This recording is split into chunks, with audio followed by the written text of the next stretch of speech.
There you go. Fantastic. So, man, how are you today?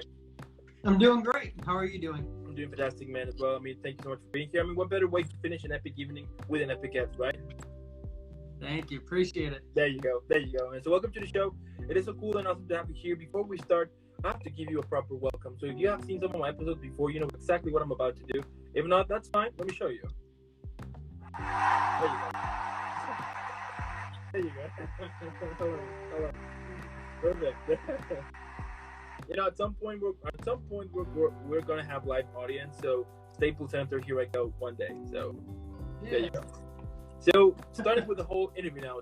There you go. Yeah. So starting with the whole interview now. Tell me how your acting career started. So my acting career is so fractured, and I guess it represents life so much. Okay. There's so many different points you can jump in, but I think my earliest discoverance of wanting to be an actor was when I was a child, and like most children, I changed what I wanted to be when I grew up. And I wanted to be an astronaut, and I wanted to be a firefighter, and I wanted to be a pilot and police officer, and all these different typical things for a child to say. And then one day I told my mom I wanted to be an image consultant, and she was like, "You don't want to be that. That's just what the guy was in the film we just watched." I was like, "You're right, Mom. I don't want to be any of these things. I guess I want to be all of these things." And I think that's when I first realized I had a passion for acting and playing all these different characters. So cool. I would say that's where it initially started. Yeah, and it's so interesting, right? That whenever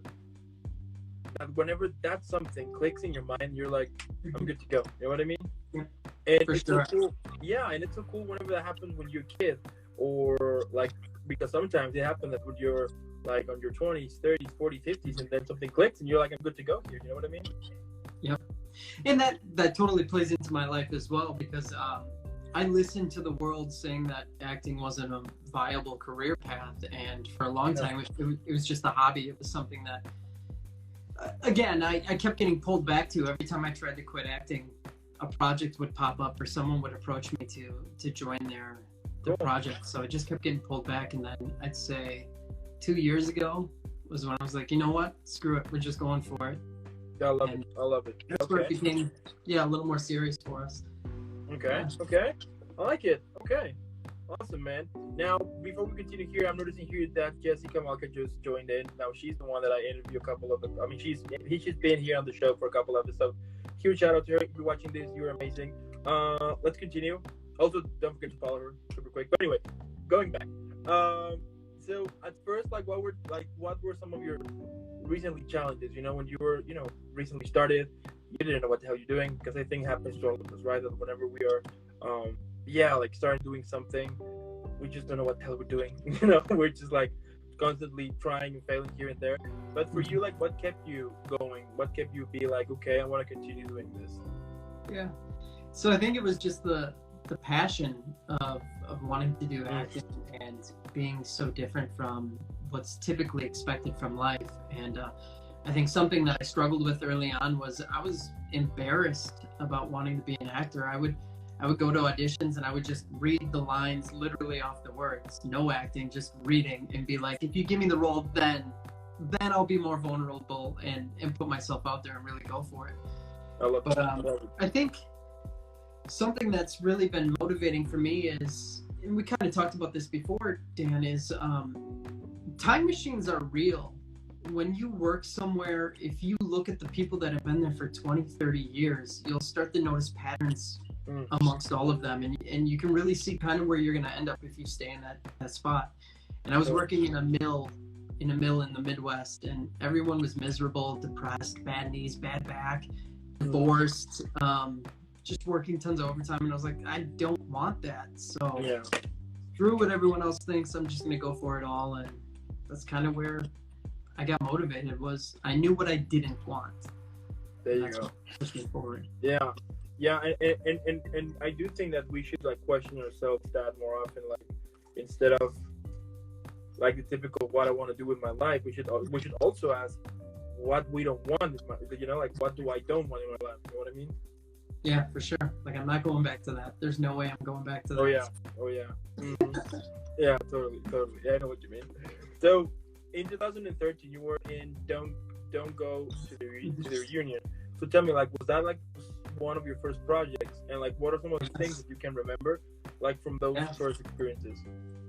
Yeah, that was one of the first feature-length independent films I was in. It was a good experience. It was a lot of fun. It was your typical 80s homage slasher film, and had a lot of cool nods to previous huge films in the horror industry. So it was a lot of fun. It was a really eye-opening experience. There's not a whole lot I can talk about without giving away spoilers of that film. Yeah. Don't want to watch it. Yeah, but it was a really cool experience. It was a good jumping in point. Everybody that was involved in that project was very professional and passionate, and taught me a lot. So it was really cool. Okay. And then that same year, and also in 2014, you were in The Madness at Midnight, Dispatch, The Amber Lantern. But like, can you tell me like a little bit about those projects, but also about your characters as well? Yeah. So those projects were really cool, and that was kind of what I was alluding to with it being a hobby. And every time I tried to get away, it seemed like somebody wanted me in their project, and it was cool how it was the snowball effect. And Madness at the Midnight was my second time working with Robbie McBride. He was the writer and director. It was I played a character who was kind of depressed, going through a breakup. He wasn't having a whole lot of luck in life. Okay. Kind of a little more complex. That's a little supernatural film. That was a lot of fun. We got to go in an old historic theater in Milwaukee. So that was really cool. That was a cool setting to work with. Dispatch was fun. Dispatch was another first for me. I got to be in the opening scene. It was a lot of parkour, which was something very new to me. We were jumping off rooftops, third-story buildings on the two-story. Looking back at it, it was totally sketch and probably not the best thing, but it was so much fun. I got to jump over the hood of my car, and it was a good time. It was a really, really fast-paced, intense film. That was really cool. It's still a huge highlight. And then Amber Lantern was a ghost story. That was a lot of fun. I had worked with that director and writer a few times previously, and they're such amazing people. It was so cool to be able to explore that. And we actually stayed in a real haunted house, and going into it, I didn't know if it was for real, but we had some really cool experiences. So it was a fun time. My character in there was very, very similar to me in real life. He didn't believe in ghosts. He was like cocky, hot-headed, fun. He was the comedic relief. And then as things start to unfold, you really get to see this facade fall apart as he starts to realize that maybe things are real and it's not a great situation. So that was a really fun character to play as well. That's so cool. And like, what is your approach towards character creation? I mean, I understand, of course, that depends on the role and everything, but like, what usually sets you off into this journey of creating a character? So character creation is, and I'm so glad this question's in here, because it's what I love most about acting. It's, you get to be a detective, you get the script, you get the character breakdown. First I try and find the similarities between myself and the character. What can I bring to this person? What do I already know? What can I really bring to life? And then you get to go through the script and really analyze what's in the writing that will tell you who this character is and what their thoughts are. And if you look closely enough and you read through it a few times, you'll see things that just really mold where that person comes from. And I approach acting really with my character's thoughts. You discover the character, you find yourself in them, you build the character, and then you build the thoughts and you think the character thoughts that will dictate how you deliver those lines and play that situation. So I really love character creation. That's awesome, man. And what would you say is an important aspect when you are in this process of character creation? Never judge a character. Like, as we live our lives, we don't really judge ourselves too often unless we do something that's extremely crazy. Yeah, totally. But most of the time we feel justified in what we do. And I think that's huge and something to remember when you're bringing a character to life. It's not your position to judge this person. It's your position to find the truth and what this person is doing, and they're trying to do their best. And yeah, just don't judge your character. Just honor them and let the truth come through. There you go. Okay. Now, this past years, you have been in projects such as Dismembering Christmas, From the Furnace, Chocolate Milk, and Roll with It. So tell me, tell me a little bit also about those projects, but also where can we find most of your work? Yeah. So a lot of the work is on Amazon Prime or on YouTube.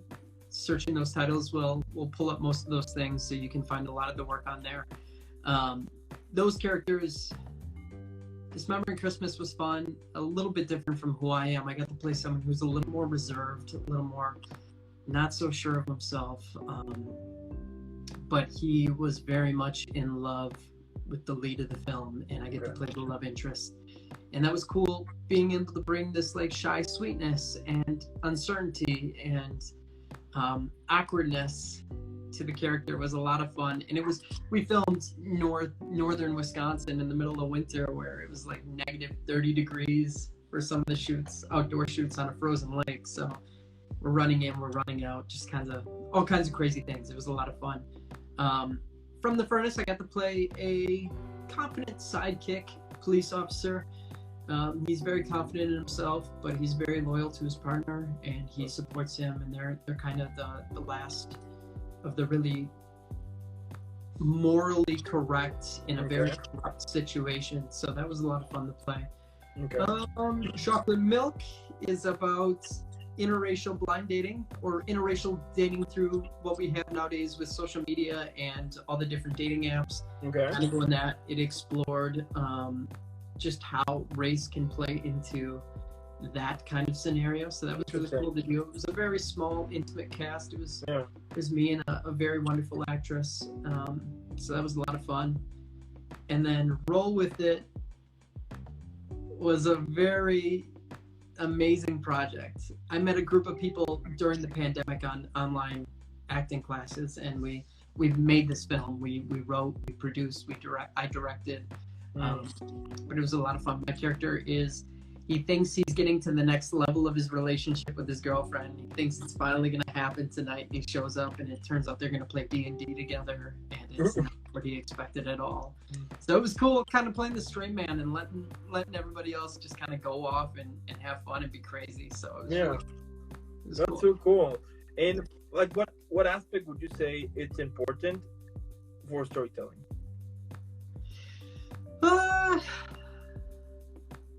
I think when it comes to storytelling, finding something that is truthful and authentic and vulnerable.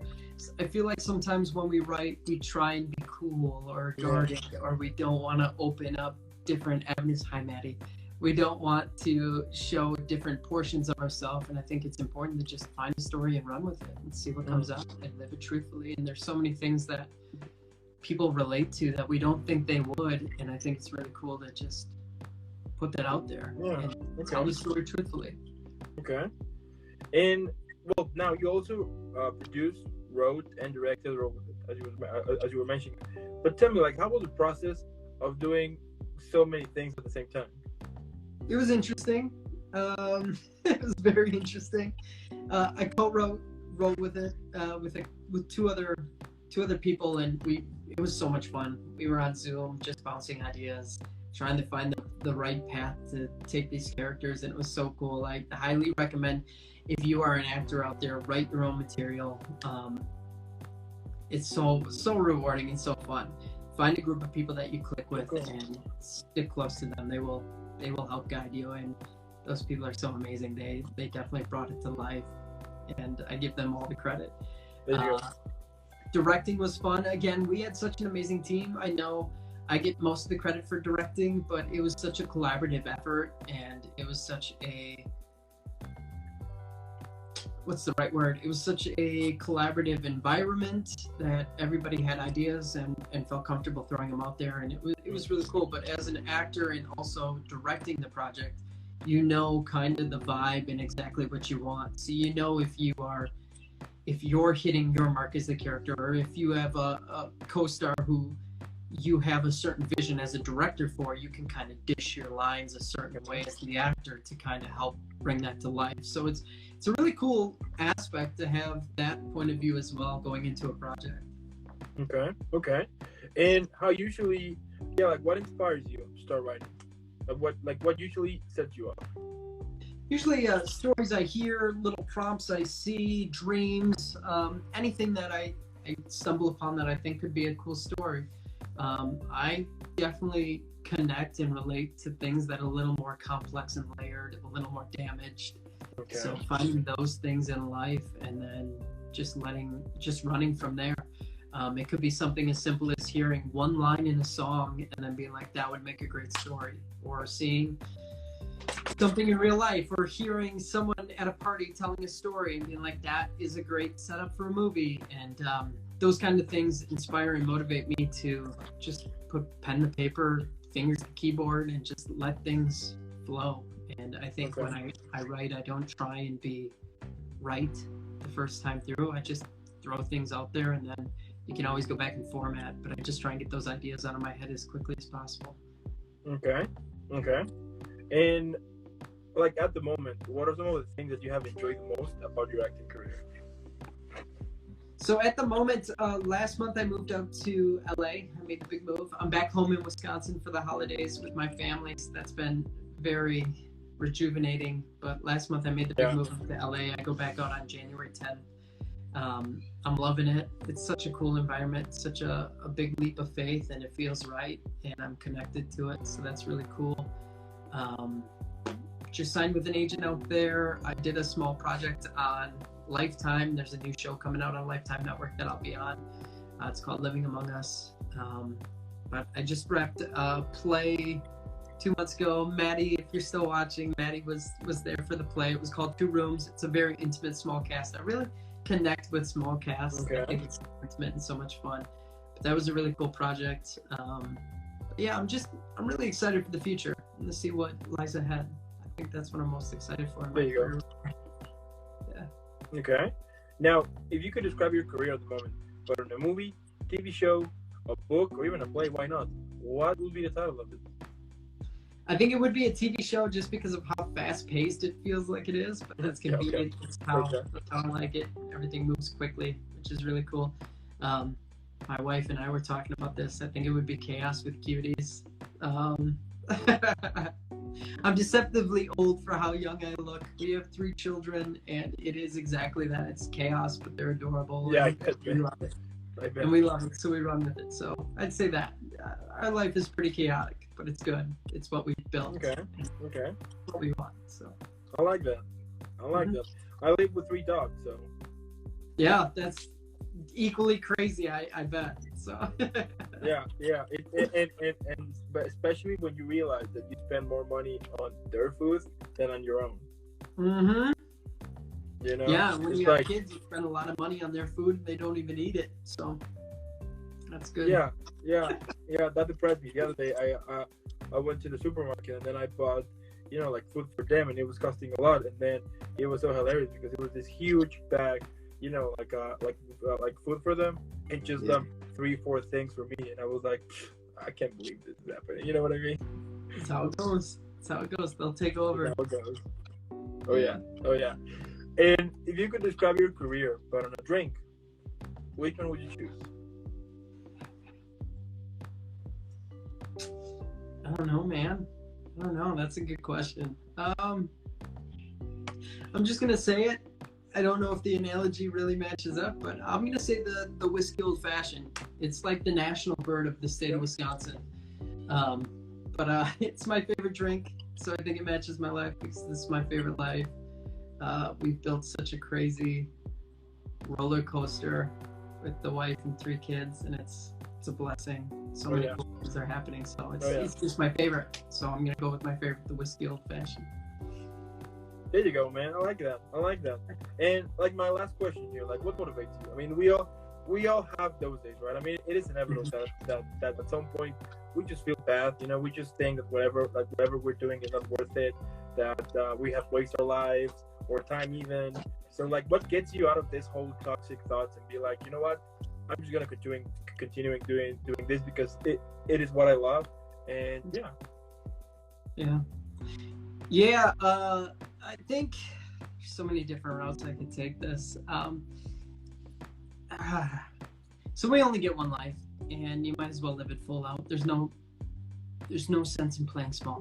and playing it safe does you absolutely no good, so you might as well go after it. And whatever your life is, whatever makes you happy, as long as you're happy, I'm happy for you. But there's no point in living small. My personal motto is, I'm already dead, as morbid as that might be. It allows me to just go and do things without fear. And I think the kids motivate me greatly.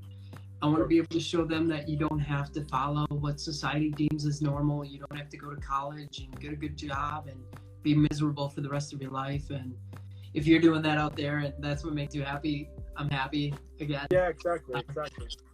But yeah, I just want to show my kids what's possible and live your dreams. Go after it. And there's no sense that's true, man. I do believe that we should stop thinking that whenever you want to do something or like, we should stop like this mentality that go for something safe, go for something stable, because at the end of the day, nothing is stable, as I was telling you before. I mean, for example, for me, a couple of like 8 months ago, I used to have this stable job, whatever, and just because I wasn't friends with a supervisor, they fired me, and then they left me on the street, and I was like, what the hell am I gonna do now? You know what I mean? And like it gets scary because you realize like you spend like 3 years, working in this place, and just because they decided to lay you off, laid you off, they're gonna lay you off. And then, like all of that time that you invest in them and all that time, it is scary. So I do believe that we should be more like, if you want to be an actor, go for it. If you want to be a doctor, lawyer, musician, whatever you want to do. But if it is what makes you happy, then that's I believe the way to go, because I think that for a lot of people, they want like the typical, like this huge mansion, 57 rooms, 5 cars, 1 yacht, and it sounds amazing, and who wouldn't love that?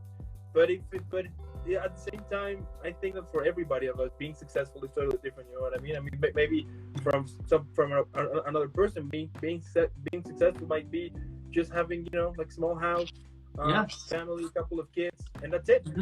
So. Yeah, whatever makes you happy. As long as you're happy, I'm happy for you. Like I said, but there's no point in playing small and playing it safe. You only get one run at this. Go all out. There you go. Do what you can. If you have a dream, chase it. But there you go. I love it, man. I love it, man. I mean, at the end of the day, what can I say? Your career is really cool. I'm super sure that eventually we're gonna see you basically everywhere, man. I mean, I'm definitely super sure that we're gonna see you in these huge franchises. And who knows? Maybe your own action figure. Yeah, that'd be so cool. That'd be so cool. I do wanna apologize. Maybe we should have done this at the OnStart, but I apologize for this mustache. It's not a normal thing. It was a total joke. That's fine, man. I started shaving. I left it, and the wife was like, "You're not keeping that." And I'm like, "I'm keeping it." And we were at the store, and I looked in the mirror, and I was like, "Oh crap, I still have that, don't I?" So here we are. Yeah, it was cool, it gives personality. The other day I was thinking about it, like, what happened if I just shaved and leave the mustache? And then a friend of mine was like, just don't do it, dude. And I was like, why not? And he was like, yeah, you're gonna look horrible. And I was like, yeah, you're right. Probably I shouldn't do it, Do what makes you happy. Yeah, right.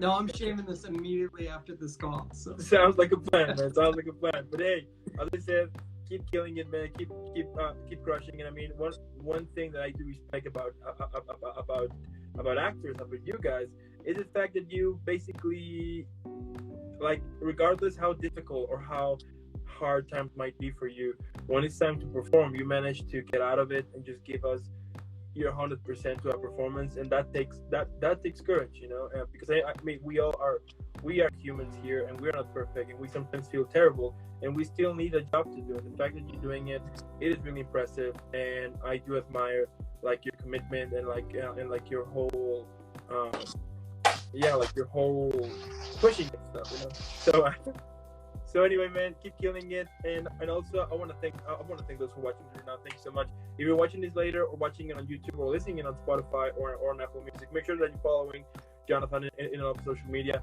Normally, what I would say is super simple. So you're gonna put pause, then you're gonna leave a like, subscribe, follow, help me a lot, and I would love you basically. Then, since it's holidays, who cares about being healthy? So go eat a cookie right now. Be unhealthy now, and then once your stomach is full and you feel terrible and you can't move, then that's the moment in which you're gonna grab your phone. You're gonna follow this guy. You're gonna leave a million likes. I mean, let's make sure everybody knows about this badass guy, and then return. And man, before I send you off, I need to send you properly. So there you go. Yeah. Thank you. Appreciate it so much. Thank you for having me on, and it was such a great time talking with you, Dan. So I appreciate it. Keep killing it, man, and I'll see you in the next one. Sounds good. Take care. Bye, guys. Bye.